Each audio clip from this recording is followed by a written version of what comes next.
The Pelbros up in the house is myself, Ryan, and who else I got here sitting next to me? Yo, what up? James. It's James. So it's Ryan and James, the Pelbros, representing Sydney. And yeah, we are, if you guys don't know, before we get into this video, we are actually the number one spot to go to if you are a real Pelicans fan. But if you ain't, then don't even like, just click out the video. Anyways, though, today's video, right, is talking about the top 10 draft picks. I guess we're kind of going to be ranking the draft picks of the New Orleans Pelicans, and we've cut it down to 10. There isn't that many. Like, it's not that there's 100, but we'll cut it down to 10. So we're going to start the order from, I guess, last, and then go all the way to who we think is the best draft pick of the entire franchise. And yeah, so let's start off. Number 10, Darius Miller. What are your thoughts on him, mate? Yeah, so obviously Darius Miller is unfortunate that he's been injured this season. Drafted from 2012 in the second round at 46. So I think he was a bit of a steal, considering how well he played for us in the past 2 seasons. So he filled in that small forward role after a couple of injuries and kind of saw his time grow from, I'd say, end of the bench kind of guy into more like a solid role player. So he had a couple of solid role playing periods amongst that 2018-2019 team, Pelicans team. Great 3-point shooter, solid defensively, not amazing, but not exactly bad. And yeah, he was perfect fit for that team and what we needed at that time. What are your thoughts? Yeah, man. He's coming from Kentucky, like College of Kentucky, and or University of Kentucky, I guess. But with that though, yeah, I got love of KFC, man. So I ain't got no beef with that. Yeah, he's over the years been playing like a decent like bench role for us and stuff. It's just like you said, unfortunate that he's on injury leave right now.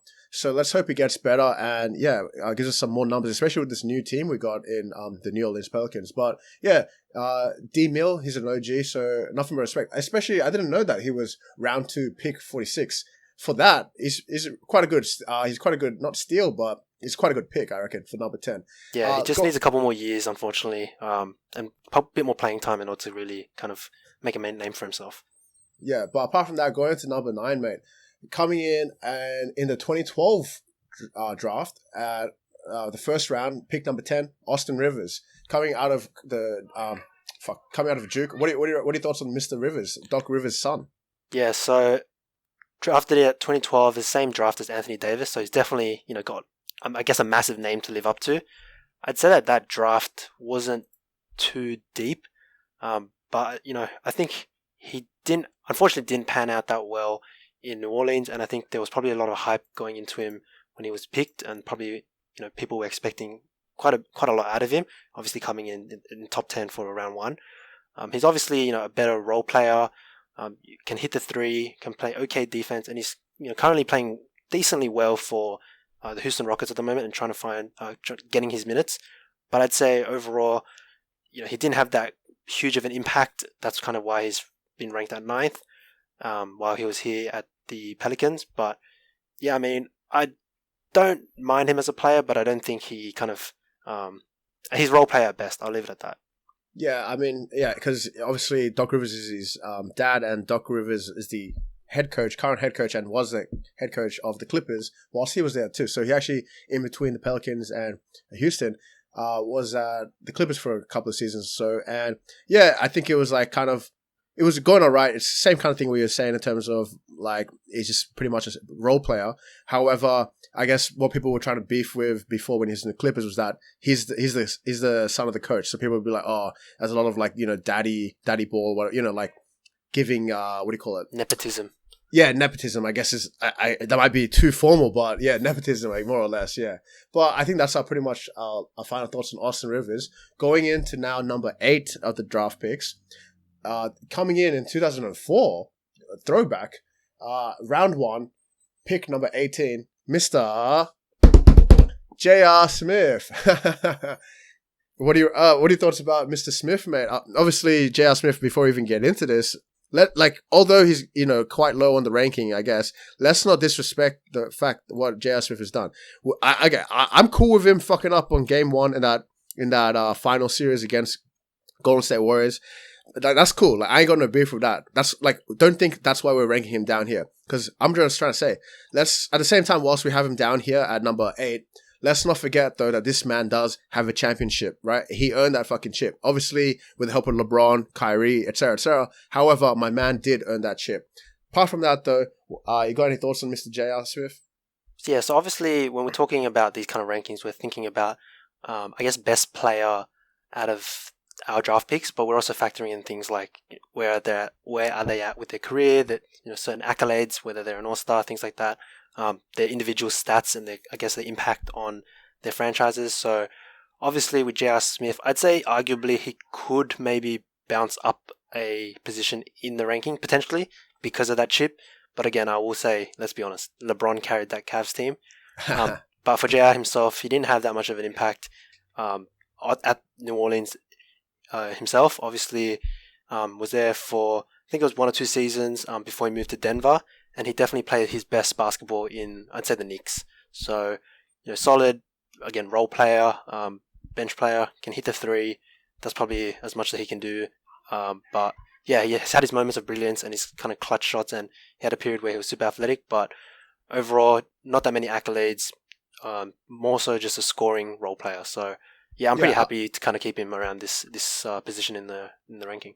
Yeah, I guess also the main thing too why we do have him at this ranking is because overall throughout his career, his stats ain't actually that great, Sure, he kind of went up a bit, obviously with Denver and and the Knicks and even the Cavs, I guess. But then after that, just went down real bad. So with that, I feel as if that's kind of the reason why we put him below number 7. Who is Buddy Hield. So Buddy Hield, obviously, our ranked number 7, came in the 2016 draft. First round, 6th picked, coming from Oklahoma too. So Buddy Hield, I guess we had him for one or 2 seasons, I think it was, sorry. And he's now currently with the Sacramento Kings still. I'll let you get more into this, James, but the only kind of thing I want to say about Buddy Hield is Buddy Hield is your guy for the 3-point. I think he won the 3-point contest, a couple of seasons ago at the All-Star. But yeah, what are your thoughts on Mr. Hield? Yeah, so obviously with Buddy Hield, he was picked because we were kind of looking for a solid guard at the time. We had Drew Holiday, we had Anthony Davis. We needed to kind of feel someone who can just shoot the three and kind of ball out, but didn't need to kind of overplay their hand. Unfortunately for Buddy, it didn't work out that well in New Orleans, in the sense of I think we expected a lot more out of him. Quick too. Yeah, for our franchise, we were kind of a playoff-focused team. When we drafted him, I think we were all expecting big things out of the 6th pick. And unfortunately, it took a while for him to kind of get his groove. Obviously, he played 4 years in college. That's why I think people were hyping him up, just because he was probably the most, I'd say, ready, or one of the most ready players coming out of college. For Buddy himself, he's had a very strong season with the Sacramento Kings, which his best season was probably going to last season, where he averaged 20 points, around 5 rebounds on 42% 3-point. I think that was the same year that he won the 3-point contest.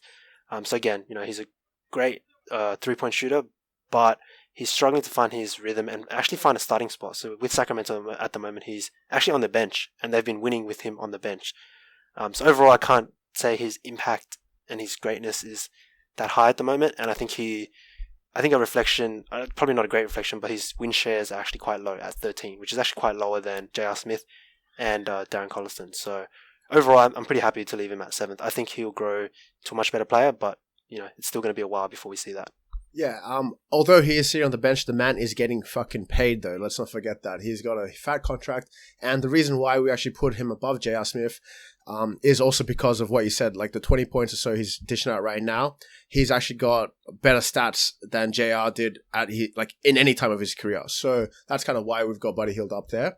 Apart from that, though, I think that's pretty much it. We could talk about Buddy. Oh, yeah, sorry. The last thing about Buddy, obviously, he went away from our team in a trade with Sacramento for DeMarcus Cousins. Still, to this day, maybe... I don't know if he's still my number 1, but he's my OG favorite, Pelicans player for sure, DeMarcus Cousins. So, apart from that, though, let's get into the next one, number 6. Just quickly, I just want to say, one thing about Buddy, unfortunate in the sense of, as kind of like a draft pick ranking, is that in that draft, it's actually quite a deep draft. So there were kind of guys after that we probably could have benefited from, and actually, in my opinion, are better than Buddy at the moment. So guys like Jamal Murray, guys like Karis LeVert. So this might be a bit controversial, but Jamal Murray. Again, we could have picked some of those guys, and it might have been better off for our team. So, But yeah, anyways, I'll leave it at that. I think 7th is a fair ranking for him. Yeah, man. Quick shout out to Jamal Murray and his, his girlfriend sex tape. Yo, I seen that shit. You're doing good, son. Good for you. Anyways, let's get into the next one, number 6. Obviously, in the 2009 draft, round 1, pick number 21, Darren. How do you say that? Darren Collison. Collison, yeah. Collison coming from UCLA. So I'm not even going to pretend I know anything about this fucking guy. DC, whatever you want to call it. I'm going to chuck it over to you, James. What are your thoughts? Yes. So again, I think we had a bit of discussion about this. We could argue that either Buddy or Darren Collison would be interchangeable in this sense. I think some people might come after me for putting Buddy a bit low, especially, Sacramento fans. But yo, you come after him, you come after me too, just so you know. So be prepared. Darren Collison's a solid starting PG, and he's had a very solid couple years at the Pacers. So he's definitely got an offensive weapon. He can shoot the 3. He can drive to the basket. He's definitely got an offensive firepower, and he's a solid passer.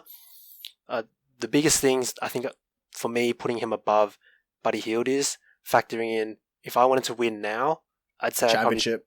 I'd pick Darren Collison. And we all know that he's been quite, what would you say, in demand this season from both the Lakers and the Clippers, where they're desperately kind of, organizing meetings with him. He's probably got shouted a couple of, $1,000 dinners because they were trying to sign him. And unfortunately, he decided to prolong his semi-retirement after he decided to become a Jehovah's Witness full-time. And I think he'll work on his body this season and kind of get back to fitness before he tries again next season for a fatter contract. But yeah, I mean, this guy was a very solid point guard for the Indiana Pacers again. His win shares are actually quite high, sitting at around 49, which if you compare to Buddy, that's 13. Obviously, Buddy had a couple of struggle seasons with the New Orleans Pelicans where we weren't winning. But yeah, I think he's very solid. 12 points, 5 assists across his career. Doesn't look that flashy, but his best season was 16 points, 5.6 assists on 47% from the threes. 47% from the field. So that's pretty damn good. And that was with the Pacers. So he sits there at my 6. So I definitely think Buddy can top him over the years, but it's still going to take a while. All right. So with that, though, let's get into number 5. So number 5, this might be a bit controversial, especially because we've got a lot of bandwagoner people, tuning in. Number 5, coming in the 2019 draft at 1, pick number 1, round number 1. Mr. Zion Williamson, coming from Duke, obviously. We've got him at number 5. Hear us out, though. It's just, I guess it's just more so if we made this video a couple of years later, it'd be a bit different. However, even still, with the little time that Zion has been playing for us, obviously he's been injured most of this entire season, just played maybe, just under 20 games for us so far. He's currently averaging, 23, almost 24 points a fucking game, right? And yeah, this guy's a fucking beast, man. Like all the hype that he had up in college, high school, etc., it seems like it's living up to the hype. However, why do we have him, number 5 though, James? What would you say to these people? So we've actually shifted the rankings, and we're actually supposed to be 1 up. So we've actually got him at number 4. Oh, we actually got number 4. Oh, so we did change it. No, no, as in he's at 4 at the moment. Constance's at 5. Buddy Hield's at 6. J.R. Smith's 7. Wait, so I've been fucking it up this entire time? Wow. You should have said something. I didn't realize. I just realized. Oh my god. Yeah. Zion Williamson at top 4. Sorry. Rank 4 of our top 10. Yeah. And yeah, I think it's too early to call on his career and his greatness. Obviously, we can see what he can do. He's balling out. His efficiency is unbelievable. His offensive rebound rate is unbelievable. But he's, again, played, I think, 19 games, was it?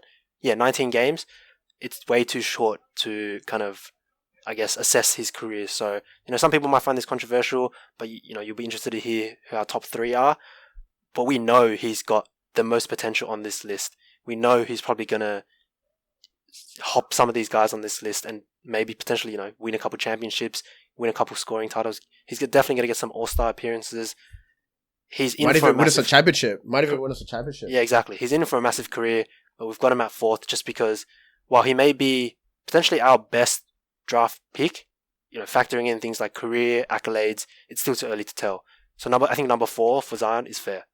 Okay, so just before we get to the next one, oh my god, so it's not even top 10, it's top 9. That's what's been fucking up. Yeah, I didn't realize that. Really, either. yeah, I didn't realize that. Oh my god, we're such retards. Okay. Anyways, number 3. Okay, that's correct. Number 3. So number 4 is Zion, right? Number 3 is coming out from the 2003 draft, round 1, pick number 18, Mr. David West. We've got him number 3, just one spot above Zion.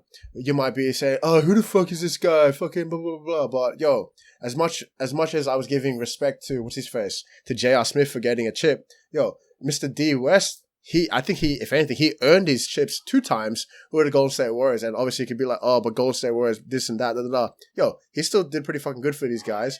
Not only did he get 2 chips, but he got 2 All-Star, and you know he did play really really fucking good for us at the New Orleans Pelicans, even when we were when we were in the playoffs too. So he was a solid player for us during his tenure, I guess, at the New Orleans Pelicans.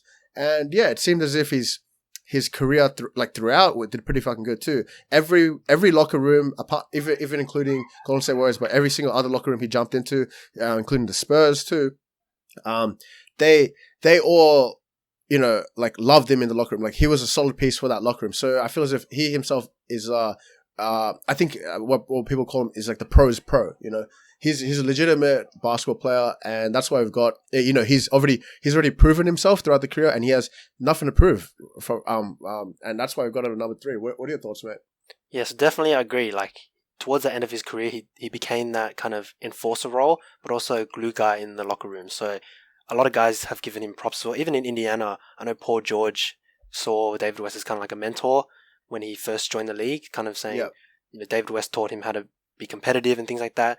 And throughout his career, David West just wanted to win. So everywhere he went, he actually just wanted to win. He wanted to ball out and he wanted to get a chip. That was his main goal. So again, he's at number 3 because of his career and his accolades. He's obviously got those 2 chips. We know Zion is going to be better than this guy, especially because, you know, David West, he didn't have that strong of a start to his career. His first year, he only played 13 minutes a game with the New Orleans Hornets, averaged 3.8 points. So Zion's already averaging 23 points. There's going to be a massive difference. But in saying that, David West is a great high post player in his prime. He could match up with the likes of Tim Duncan, Dirk Nowitzki, KG, definitely during a very power forward stacked era. So got to give him massive props. Played some of his best basketball at New Orleans itself during that 2007 to 2009 period, but also played really well for the Pacers when they actually went on a couple of those Eastern Conference playoff runs against the LeBron Miami Heat. So, you know, definitely shout out to David West. I kind of didn't like him as a player. I felt like he was a bit dirty, but that was when I was watching him during the Golden State Warrior era. Plus, I was just a massive Warriors hater. Yeah, that's true. So I was never a big fan of him, but I kind of did some research, checked out some highlights. He was the original. I'm going to say this. He was the original AD for the New Orleans Hornets franchise. So him and Chris Paul definitely had a thing going on. Definitely a great tandem. Kind of reminds me of Drew and AD, but they're definitely just the OG. So yeah, definitely not my favorite player, but he deserves to be ranked number 3 in this list. All right. Speaking of AD, let's get to number 2 on the list. Okay. So you might be wondering, who could be number 2? Who could be number 1? Who are these guys going to choose? If Zion is all the way down here, David West is up here. Number 2, 2012, round number 1, pick number 1, Mr. Anthony Davis, AD, coming out of Kentucky. What can I say about this guy? Obviously, he doesn't have a chip just yet. However, you could argue that he's in the running right now. Obviously, after that big-time trade with the Lakers, now he's side-by-side with LeBron, and let's say even more importantly, with, with Rondo, my G. But apart from that, though, so he could be very much on his way to be winning his first chip, and maybe the first of many. So we'll see what happens to him. All the best, I guess. You know, a lot of people got beef, but whatever. He's a 7-time All-Star. And then I think 7-time All-Star player, 3 times All Defensive player too, 3 times champion, like what do you call that? Champion, or like, you know, leader in blocks, right? Yeah, leader in blocks 3 times in the league, and 3 times All NBA too, first team, right? And on top of that, my man got 2012. The 2012 to 13, Rookie of the Year award. So, I mean, what can I say about AD? Like AD, yeah, like fuck. I don't even know what to say. I mean, it's been 8 years, and he's definitely already built up a resume of accolades. But some people might contend us and say, "Oh, why isn't he ranked number one on your list?" He's easily probably the best player that we've picked, and even he's a generational talent. He was easily the best pick out of that 2012 draft. I don't think anyone even came close to being number one pick.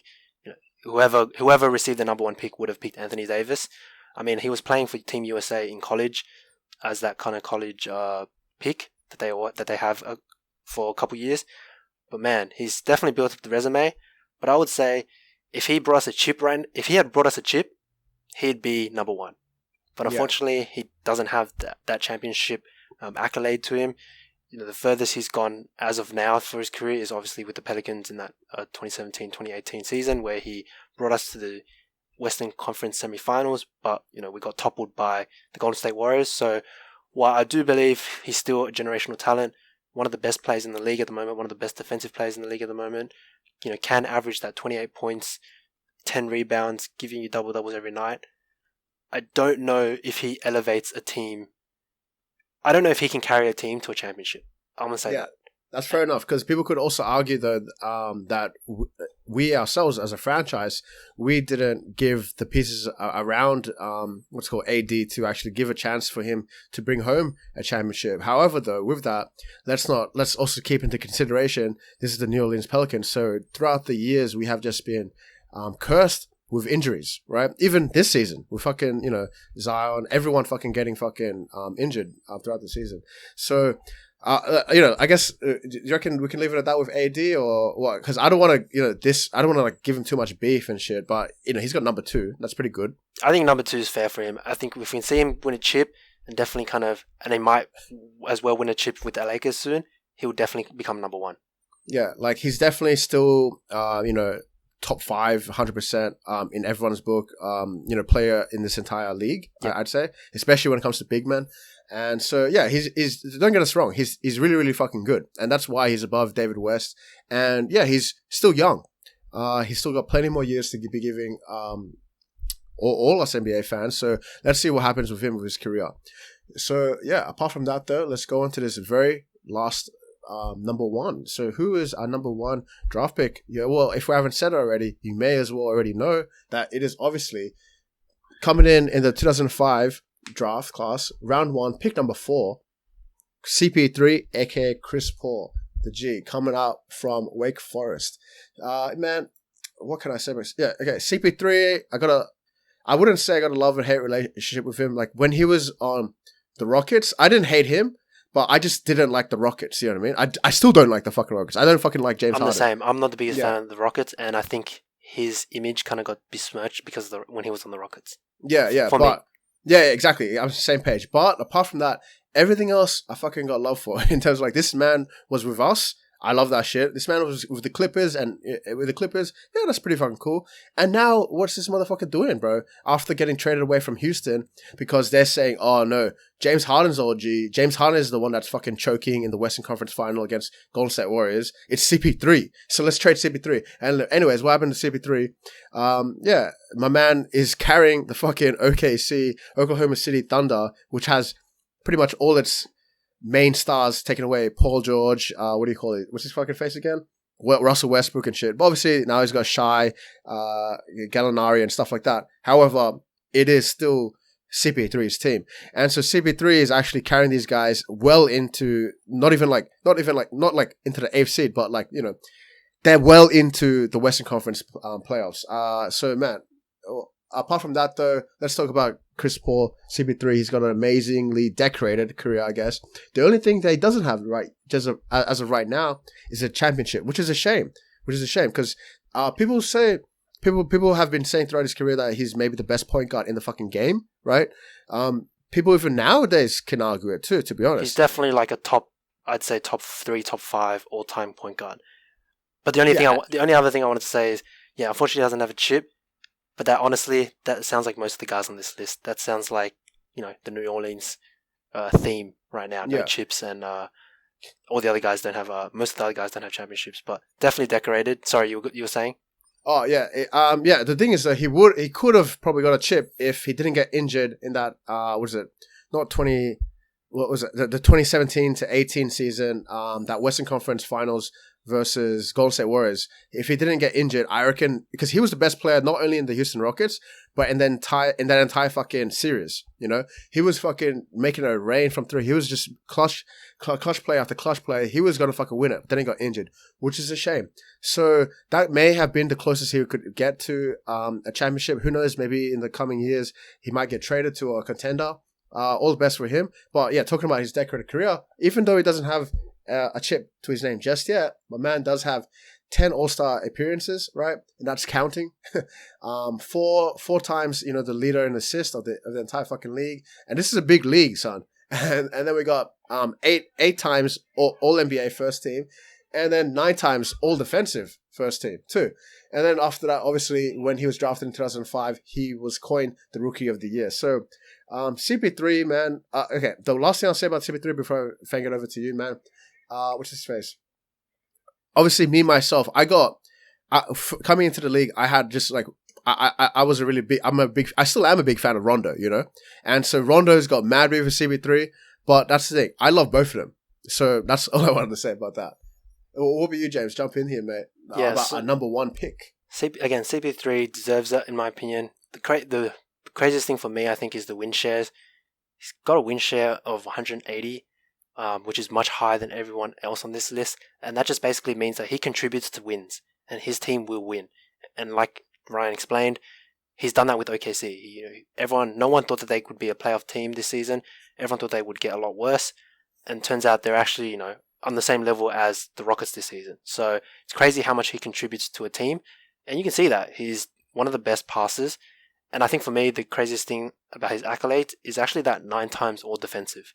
So that just goes to show that the man is a crazy two-way player. He's throwing assists. He can shoot the three.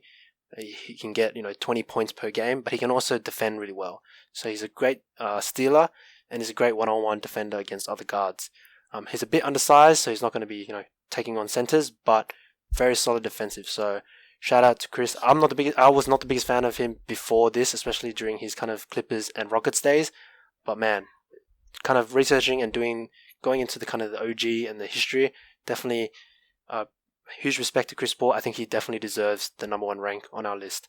Yeah, overall, probably the best career at the moment, and best player that we have on this list. Yeah, man. I was actually going to say, what's it called? I totally forgot to bring this up, man. But Chris Paul could have even got one more little, accolade on his career, right? He arguably in 2007 should have been the MVP in the same year in which, Kobe Bryant was the one that actually got the MVP, and that was his only MVP, Kobe's MVP award. So I think in that year, a lot of people were arguing that CP3 should have, if not deserved to get that win, and maybe Kobe had robbed him of that win. What are your thoughts on that, mate? I've seen a couple of arguments for both CP3 and Kobe. But honestly, I don't know enough about that era, but I have heard that Kobe probably deserved that one outright. But CP3 was definitely in contention. So like no one else on here has won an MVP on this list. So I mean, the fact that Chris Paul was even super close. I mean, maybe Anthony Davis was potentially in contention, but I don't think we've ever had a good enough record on the New Orleans Pelicans in order for him to be an MVP caliber. He's definitely MVP caliber, but in contention, top 2, top 3. But CP3 being up there just goes to show how good he's been, especially over these years now. What is it? 15 years of play. The man's definitely still deserving his ring. Yeah, but the thing is though, he in that 2007 to 2008 season in which he was running for the title of MVP, he was actually still with us. Right, he was still with the New Orleans Hornets, and obviously we're still the fucking same franchise, right? We're not always going to be having a winning record, if not, most likely going to have a losing record. Still, that's how good CP3 was. Let's not forget that in terms of when he was with us and how good he still is to this day, 15 years into his career. Definitely one of the OGs of this franchise. So massive respect. Yeah. Not even of this franchise, but of the game, son. Of the current era of the game that we're running right now. So, yeah, bro. Apart from that, you reckon we got anything else to say on CP3? Or shall we wrap this up finally? Yeah, let's wrap that up. All right. Well, fuck. I mean, we did fuck it up halfway with the numbers and shit, but hey, I reckon it's still like decent. You know, we'll work it out in the editing room and shit like that. That's what we do. That we got some, you know, Filipino and China and like sweatshop workers for us typing away in the editing room. Okay, so I'm just gonna like hit him hard and be like, fucking edit this right, get this done. Okay, anyways, so this is obviously the YouTube edition of us and shit. We usually have you can usually find us on a Pelbros podcast, right? That's what we actually are all about. We make podcasts. Pelbros podcasts. Releasing weekly episodes. Weekly episodes. Just this week right now, we decided to fucking do this instead. And wow, it's fucking 30 minutes. So it's pretty much a podcast. anyways, we chill the fuck out. You already know who it is. It's Ryan DW and James. Checking out. Yeah, so before we check out though, you can find us on Instagram, Pelbros. You know, if you are on Instagram and if you like NBA, if you like the Pelicans, I'm not even shitting you. You can look at it. You can scroll throughout all our content. We post the best fucking Pelicans content. I'm not even BSing you. There's that. And then pelbros.com. You can find us on anything. If you want to find us on Spotify, Apple Podcasts, whatever bullshit, just go to pelbros.com. You find everything you need there. Just don't hack it, please.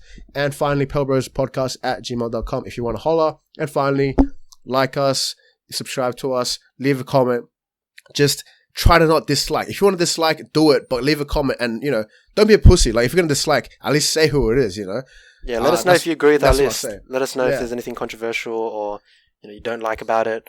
But I think it's, you know, we've made our arguments. Definitely let us know who you think should be different or, you know, who you think is more deserving. So, yeah, leave us a comment. Yeah, and yeah, don't forget to suss out our YouTube channel. We've got many more clips already now and to come too. And if you found this video entertaining, if you actually came to this ending of the video, you will enjoy every single other fucking video too. So let's get into it, man. Yeah, what can we say? New Orleans Pelicans. Yeah, Pelbros signing out, son. So yeah, peace. Laters.